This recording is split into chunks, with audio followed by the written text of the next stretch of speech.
안녕하십니까. 방학 중간에 듣게 되는 헬라어 기초 인텐시브 특강 시작을 하겠습니다. 기도하겠습니다. 하나님, 주님 앞에 말씀을 배우기 위하여 우리가 성경의 원어인, 신약 성경 원어인 헬라어를 공부하기 원합니다. 모두에게 지혜를 주시고 가르치는 자나 또 배우는 자 모두가 말씀에 입각해서 정확한 그 성경 언어를 익히고 배우는데 부족함이 없게 하시고 또 유익한 그런 시간이 되도록 주께서 성령께서 인도하여 주옵소서. 감사드리옵고 예수님 이름으로 기도합니다. PPT 보면서 진행을 하겠습니다.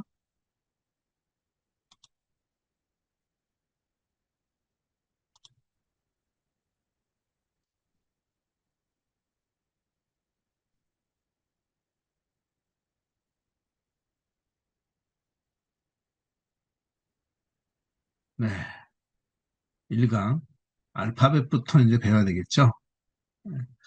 어, 모든 강의는 성경에 입각해서 이제 배우는 거니까 바로 알파벳 배우면서 또 성경 구절도 익히도록 하겠습니다.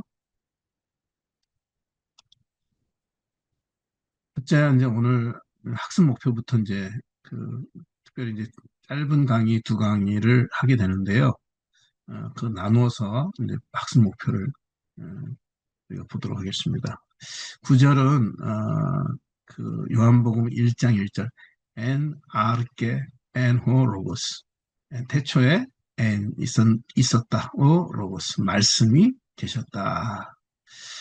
후토스갈 해 아가페센 호데오스 이처럼 하나님이 어, 호데오스 하나님께서 아가페센 사랑하셨다. 뭐 3장 16절 해당이 되죠. 이런 구절들을 우리가 이제 배우게 됩니다. 자, 헬라어는 24개의 알파벳으로 되어 있는데 그 대문자와 소문자를 정확히 읽고 쓸 수 있게 됩니다. 물론 그냥 이 시간만 듣는 것만 가지고는 안 되겠고요. 이제 우리 학우님들이 이걸 듣고서 계속해서 한뭐 10번이고 20번이고 익혀질 때까지 알파벳은 그렇게 암기를 하셔야 되겠고 쓰는 것도 하셔야 됩니다. 그런 내용들을 반복을 하다 보면 자연스럽게 익혀지는데요.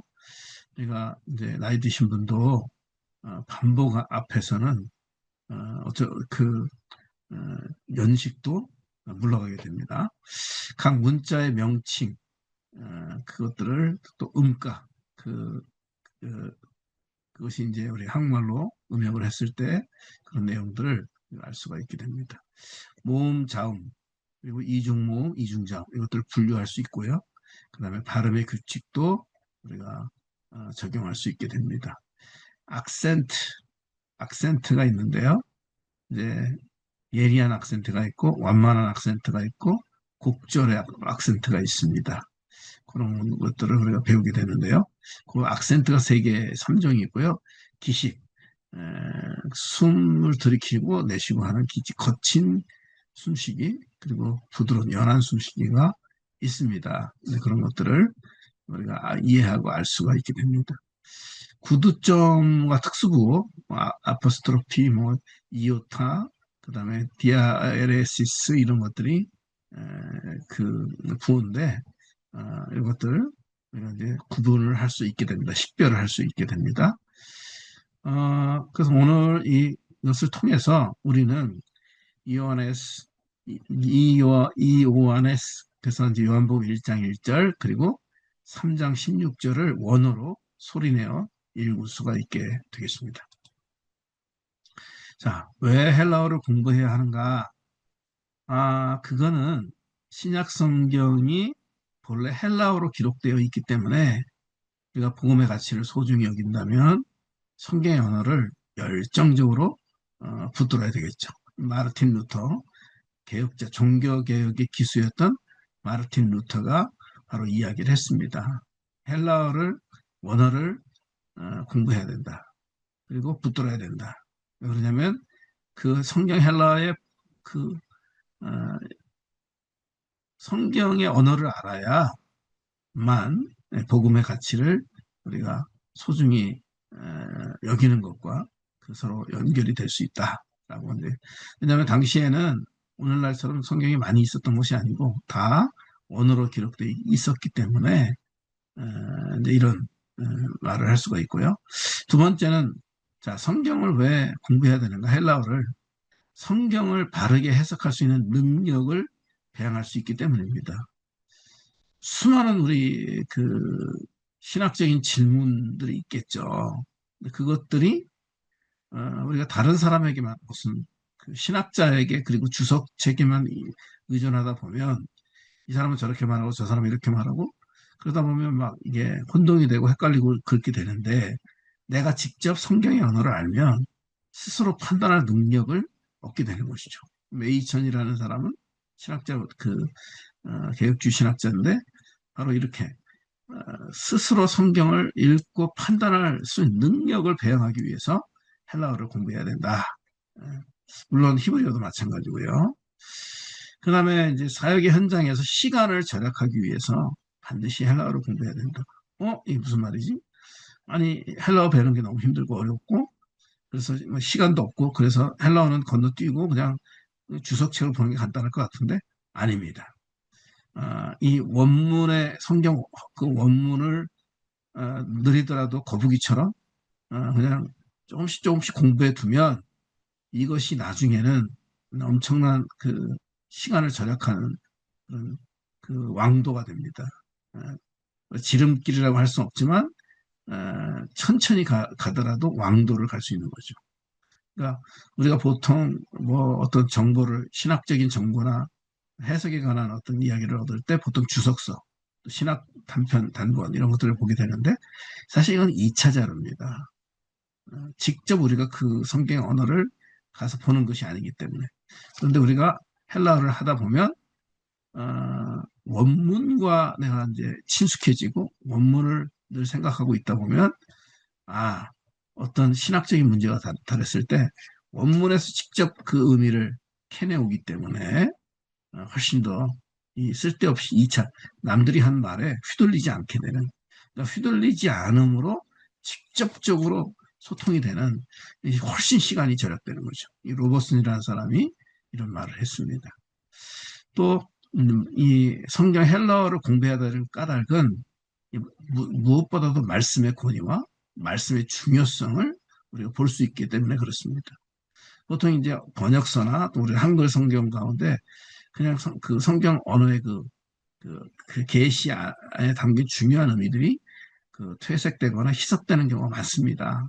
그런 경우 성경 언어를 공부를 제대로 하게 되면 우리가 또 설교자가 되고 또 성경의 교사가 될 때 그 성경 자체가 갖고 있는 권위를 회복할 수가 있게 되고 이렇게 되면 말씀의 권위와 중요성이 그 가르침이나 설교에서 훨씬 더 선명하게 드러날 수 있게 됩니다. 바로 이런 부분을 헤이프만이라는 그 독일의 그 성경학자가 바로 이런 말을 했던 것입니다.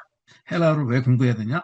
말씀의 권위와 말씀의 중요성을 선명히 드러내 보여주기 때문에 만일 우리가 성경 언어를 여분으로 그렇게 이제 그, 그냥 치부한다면, 그러니까 중요하게 여기지 않고 그냥 안 배워도 된다고 생각하고 그걸 이제 뒤로 밀어둔다면 어떤 일이 발생하느냐? 어, 그러면 이 말씀의 중심성을 유지하기 힘들고요. 청중은 그 하나님 말씀이 갖고 있는 놀라운 그 위엄 그리고 그 말씀의 어떤 그 권위 이것을 통해 우리에게 전달이 되는 그 풍성한 말씀의 유익을 놓치게 됩니다. 이 오코다라는 사람이 그런 말을 했는데요. 자, 이런 말들은 헬라 성경 읽기 가이드라고 하는 책에 23쪽에서 31쪽에 나와 있는 말들입니다. 헬라어 공부를 왜 해야 되냐? 바로 이런 이유 때문에 해야 된다라는 말씀이죠. 자, 신약 성경의 원어는 신약 성경 27권은 코인의 헬라어로 기록이 됐습니다. 이 코인의 헬라어라는 건 당시 헬라어가 여러 방언이 있는데 그 중에 이 코인의 헬라어는 그 당시 주전 3세기에서 주 3세기의 그 공용어였어요. 예, 그 보편적인 헬라어. 그래서 요 어간에 성경이 기록되었기 때문에 요 특별히 코인의 헬라어를 주목할 필요가 있습니다. 이 코인의 헬라어라는 이 말, 코인의라는 말은 공통의라는 말인데 알렉산더 대왕이 그 세계를 정복하고 확산되었던 공용 세계 언어, 당시로 볼 때 세계 언어입니다. 공용 헬라어가 이 코인에다. 그 다음에 이제 고전 헬라어가 있어요. 아틱 방언, 그보다 이 코인 헬라어가 훨씬 더 쉽습니다. 이거는 되게 어렵고, 그, 여러 어떤 보편적인 룰을 찾기가 쉽지가 않습니다. 학습하기가, 우리가 코인의 헬라어는 아틱 방언보다 훨씬 용이하다. 그 다음에 70인역을 그 구약 성경을 헬라어로 번역한 거, 이 70인역도 바로 이제 코인의 헬라어로 번역을 했기 때문에 우리가 성경 언어를 어, 익힌다 할 때는 필연적으로 코인의 헬라어임을 인식해야 됩니다. 우리가 알아야 되는 건 헬라어가 고대로부터 지금까지 모든 헬라어가 다 똑같다 생각하면 안 되는 것이죠. 그때그때마다 많은 변천이 있었고 그리고 방언도 많았고 그 중에 우리가 배우는 이 신약 성경 언어는 코인의 헬라어고 코인의 헬라어는 그 공통의 그 세계 언어였다. 주전 3세기부터 주후 3세기 공용어였다. 자, 그럼 언어 학습의 실제적 유익은 뭐냐? 이 언어를 통해서 우리가 시상의 차이를 느끼게 되고 윗다가 현재인지 아우리스트인지에 따라 신학적 뉘앙스가 달라지는, 그러니까 그 시제에 따라 뉘앙스가 많이 달라지는데 이게 그냥 우리나라 그냥 우리 언어로 지금의 영어나 우리 한국말로는 그것이 지니는 뉘앙스를 전달하기가 어렵습니다. 근데 그 뉘앙스를 헬라어라 본어를 통해서 언어를 통해서 살아있게 만드는 거죠. 그 다음에 이중 의미를 발견하게 됩니다. 아노덴 하면 위로부터 또는 다시 이런 말인데 이것을 놓치는 경우가 많습니다. 그러니까 다시 거듭나지 아니하면 이럴 수 있는 위로부터라는 말이고 그것이 다시라는 말이 이중적인 의미가 있다. 그 다음에 이제 우리가 정확한 교리를 이해해야 되는데요. 모노게네스. 이 말은 독생자 이런 말인데 그 다음에 theos 이 말은 하나님, 로고스 이 말은 말씀 이런 말인데 이 원어 단어 이 연구를 아주 깊이 있게 제대로 하면 이 교리가 정확한 교리에 어떤 그 힘을 얻게 됩니다. 자, 이제 그 원어 학습을 하게 되면 설교의 깊이가 달라지겠죠.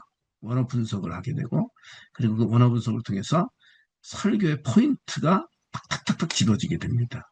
그래서 이런 것들을 이제 필연적으로 그 말씀의 전달자가 되고 말씀의 종이 되고 말씀을 가르치는 이 성경의 교사는 그냥 필연적으로 이 헬라어를 공부해야 되겠죠. 히브리어도 마찬가지고. 자, 알파벳을 보겠습니다. 알파벳. 알파, 이 대문자죠. 알파. 예, 음가는 이제 영어로 이 A가 되겠습니다. A. 예, 그 영어로 예, 알파, 오메가 이렇게 되겠습니다. 알파, 오메가. 그다음 베타, 베타. 이렇게 쓰죠. 이렇게 해서 이렇게 밑에서 이렇게 베타. 영어의 B와 같고요. 이제 영어에서 B보다는 아래로 내려갔어요. 베타. 음가는 V나 B. 네. 현대에서는 V음이고 고전에서는 B음이었다. 그 다음에 이제 감마, 알파, 베타, 감마는 이런 식으로 음가는 G하고 이제 에, G, NG 이렇게 해서 이게 두 개가 겹치면 그 다음에 감마, 카파가 있으면 또 감마, 크시가 되면 응크스.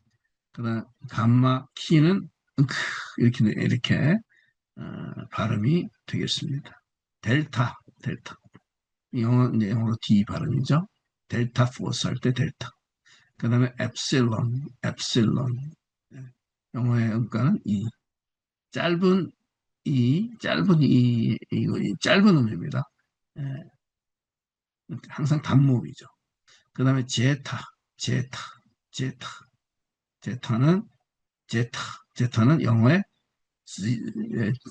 제트음, 제트음, 제타 존스, 제타 존스. 예, 그 영국의 어, 캐골조로의 그 나왔던 여배우 이름이죠. 그럼 에타, 에타, 뭔데? 에타는 장모음이 되겠습니다. 엡실론은 그다음에 이거는 에인데 이거는 에타는 엡실론은 단모음, 에타는 장모음. 긴 이가 긴 이가 되겠습니다. 그래서 에타는 항상 장모음, 엡실론과 구별이 필수입니다. 그 다음에 세타입니다. 세타, 세타. TH 발음이 영어의 think, theology에 해당이 되겠습니다. 이오타, 영어의 I에 해당이 되고요. 영어 이음, 단모음, 장모음 모두 가능합니다. 카파, 영어의 K, curious, 주님 했을 때 첫 글자죠. 그 다음에 람다, 이거는 영어의 L 발음에 해당이 되는 거죠. 영어의 L, 로고스, 영어의 첫 글자 로고스에 해당이 됩니다. M은 M에 해당이 되겠습니다. 영어 이건 마데, 테스, 제자의 첫 글자가 되겠습니다. 다음에는 13번째, 이제, 그것은 뉴입니다. 뉴. 그래서 이 N에 해당이 되고, 영어의 N, 노머스, 율법입니다. 그 다음에 대문자는 크게 이렇게 뼈다귀 세 개 놓은 것처럼, 이거는 크시랍니다. 크시. 이렇게 있습니다. 이렇게. 크시, 크스, 이렇게 해당이 됩니다. 복합음 크스, 단어 내에서만 이 크스가 발음이 납니다. 크시. 그 다음에 오미크론, 오미크론, 오미크론.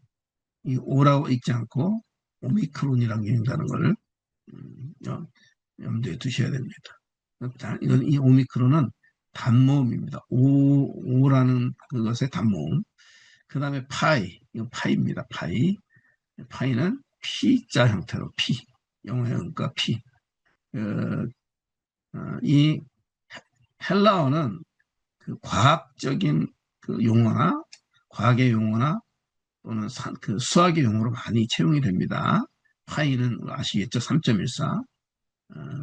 이거는 피스토스 믿음이란 말이고요. 그 다음에 이제 대문자 P처럼 되어 있는 거 이거는 이거 R이 풀려 쓰는 겁니다. 이렇게 R이 이렇게 되는 것이죠. 이렇게. 그래서 이거는 영어의 R에 해당이 되고요. 이거 R은 혀를 굴리지 않고 건설음, 혀를 굴리지 않고 로, 예, 영어의 R처럼 막 혀를 굴리지 않고 그냥 로 이렇게 합니다. 그 다음에 시그마 이거는 이게 두 가지인데요. 이건 단어의 중간에 있거나 앞에 있으면 이런 식으로 말아서 끝에 위에서 처리하는 거고, 그 다음에 이게 뒤로 가면은 무조건 이렇게 시그마로 나옵니다. 시그마. 이렇게. S자가 정하지 않게 이렇게 흘러진 것처럼. 시그마. 그래서 시그마는 음가가 S고, 어두나 중간에서는 이렇게 살짝 위로 O자 마무러지지 않고 끝으로 이렇게 빠진 것처럼, 그 다음에 단어의 끝에 가서는 반드시 이런 식으로 S자가 이렇게 어, 약간 이지러진 S처럼 이렇게. 그 다음에 T입니다. 타우. T를 약간 끝에 가서 말아준 것처럼 이렇게 타우. 영어의 T. 약한 T, 약한 T 발음입니다. 그 다음에 이제 영어의 Y자로처럼 되는 게 이게 윕실론입니다. 윕실론. 이게는 윕실론은 U처럼 돼 있어요.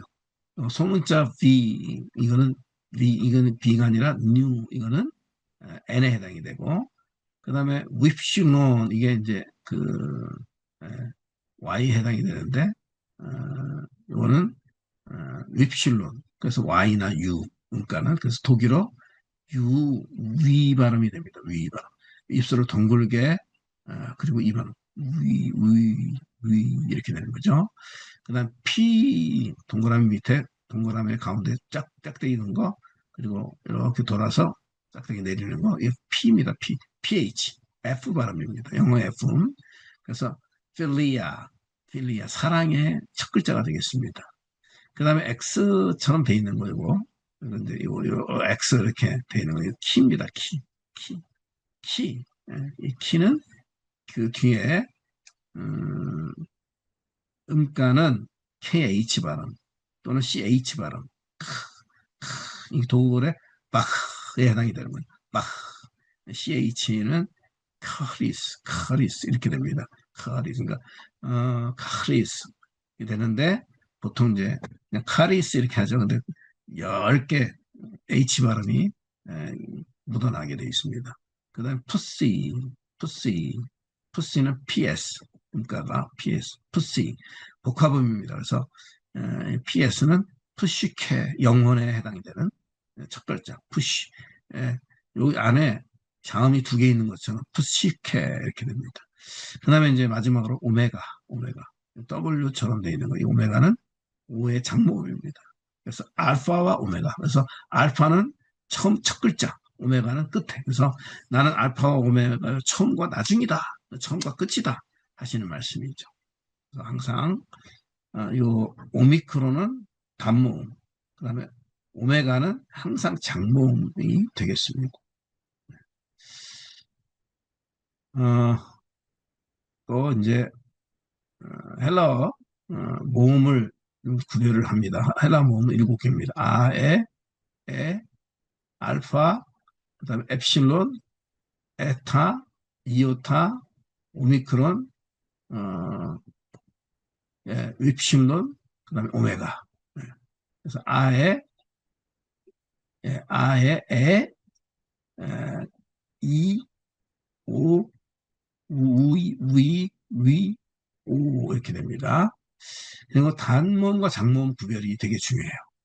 단모음은 항상 엡실론, 그다음에 오미크론이고 장모음은 항상 에타, 그리고 오메가. 요 2가지만 항상 구별이 됩니다. 나머지 아, 이, 우, 아의 이우에서 아의 이우잖아요. 애가 2개 있고 우가 2개 있어요.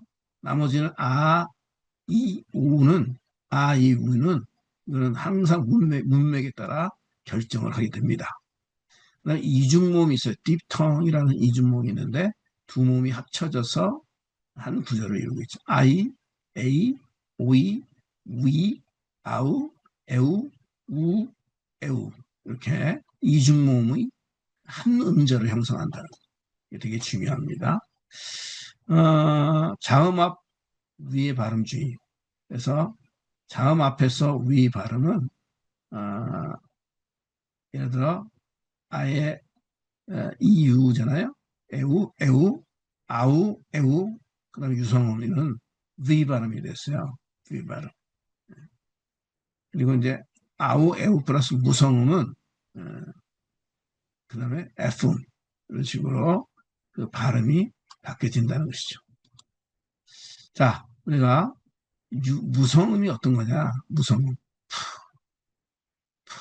유성음은 그러니까 이제 그 어, 소리가 이거는 이제 떨림이 없는 근데 부하는 이제 떨림이 있는 소리죠. 그 연구개면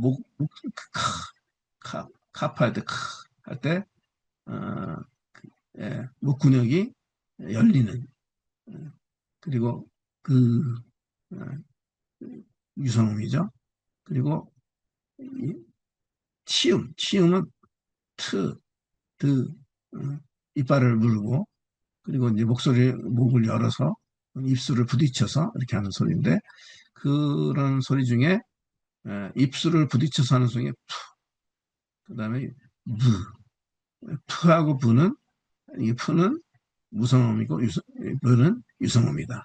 그다음에 연구개음의 목을 넓혀서 살짝 열어서 하는 이 소리는 어, 크는 이제 무성음이고 그는 떨림을 내는 소리니까 그다음에 가볍게 이빨을 물고 하는 소리 뭔가 이게 느낌이 있죠? 이렇게 울림이 네, 이런 것을 그래서 이거는 유성음이고 이거는 무성음이다. 근데 기시금이 있어요. 기시금은 예, 이거는 이제 근데 이거 기시금은 이렇게 어, 이렇게 해서 어, 호흡을 내는 소리이기 때문에 이건 이제 기시금이라 하고 연구개음 예, 그다음에 어, 세, 이렇게 되니까 이거는 이제 치음인데 어, 그 호흡을 어, 내빼거나 아니면 10개 그냥 들이쉬거나 하면서 하는 소리이기 때문에 이거는 구분을 짓게 되는 거죠. 그래서 이렇게 생각하면 돼요. 요 순음은 파이, 베타, 피 이렇게 될 때 피자, 베타, 피자, 베타, 피 이렇게 이제 기억하시면 되고 그 연구 계형은 카파, 감마, 키잖아요. 카파, 감마, 킹, 감마, 키 이렇게 그다음에 치음은 타우, 델타, 에, 에, 에타 이렇게 되는 것은 타우, 어, 예, 델타, 세타, 타우, 델타, 세타 이렇게 되겠습니다. 이중자음은 크시인데요. 크시, 푸시, 제타. 예, 크시, 푸시, 제타. 그래서 크 플러스 시그마 하면 크스가 되고요. 예, 이거 감마 플러스 S도 크스가 됩니다. 그래서 요 이중자음이 있다는 거. 그래서 어, 크세노스 이거는 나그네입니다. 크세노스 나그네. 푸시 푸 플러스 시그마 비 베타 파이 플러스 시그마 베타 플러스 시그마는 푸스가 됩니다. 그래서 푸시케 영혼이죠. 제타 제타는 델타 플러스 시그마 또는 시그마 플러스 델타 이렇게 해서 즈 또는 드즈 이렇게 돼서 조에 이렇게 됩니다. 조에 음, 조에 우리가 기식부호가 있는데요. 모음 또는 이중모음으로 시작되는 단어에 반드시 표시가 됩니다. 연한 기식부호, 스무드 브리딩, 스무드 브리딩과 호흡을 어, 부드럽게. 그래서 소리가 없습니다. 안드로포스 하면서 요거 이제 위에 이렇게 모음 또는 이중모음으로 시작하는 단어. 그러니까 모음으로 시작하는 단어의 기식이 호흡의 연합은 거침이 반드시 붙게 돼 있어요. 호흡에 대해서 안드로포스 이렇게 되는 거죠. 안드로포스. 근데 거친 기식 러프 브리딩은 그 위에 플러스 이제 요 보세요.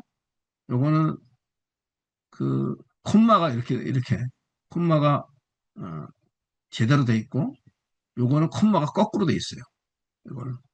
요거는 요즘 잘못돼 있습니다. 콤마가 거꾸로 돼 있어야 돼.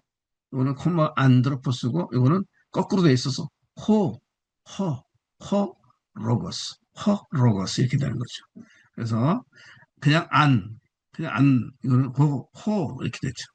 그래서 H 발음이 있느냐 없느냐 이게 어, 스무드 브리딩, 연한 기식, 거친 기식으로 나누게 됩니다. 액센트가 세 종이 있어요. 예리한 악센트를 아큐트라 합니다. 아큐트.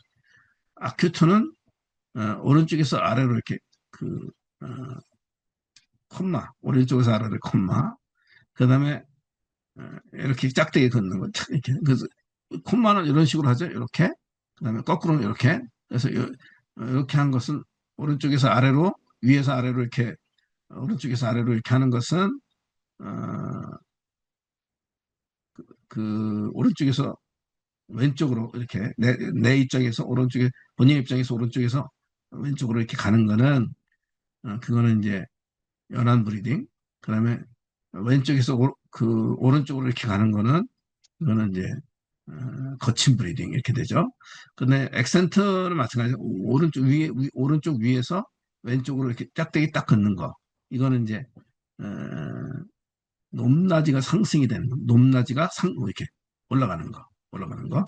그다음에 완만한 악센트는 그레이브라고 해요. 그레이브. 이거는 뭐냐면 왼쪽에서 어, 그 오른쪽으로 짝대기 긋는 거. 문장 중간에서 예리한 것이 완만으로 변화되는 그런 거 됩니다. 어, 그 거꾸로 이렇게.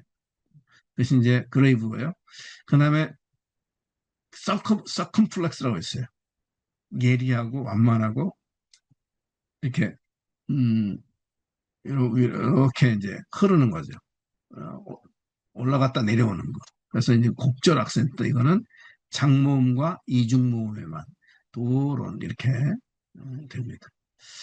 자, 악센트 규칙 요약. 마지막 3음절 중에 하나에만 악센트가 있어요. 되게 중요한 포인트인데 악센트가 곳곳마다 있는 게 아니라 마지막 3음절 중에 하나만 있다. 이게 단어가 4음절, 5음절, 6음절 이렇게 늘어나도 마지막 3음절에만 악센트가 있다.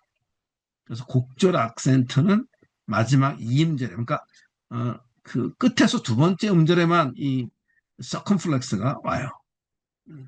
그 아무데나 오는 게 아니라 그래서 그거 이제 기억하셔야 되고 마지막 3음절 중에 하나만 오는데 그 중에 아큐트가 있고 그레이브가 있고 서컴플렉스가 있다. 그래서 현대 헬라어는 이 악센트가 강세였지만 고전 코인의 이 헬라어는 이 악센트가 피치였어요. 피치 음의 높이 낮이. 그래서 그런 차이가 있다는 것을 염두에 두시면 좋겠습니다.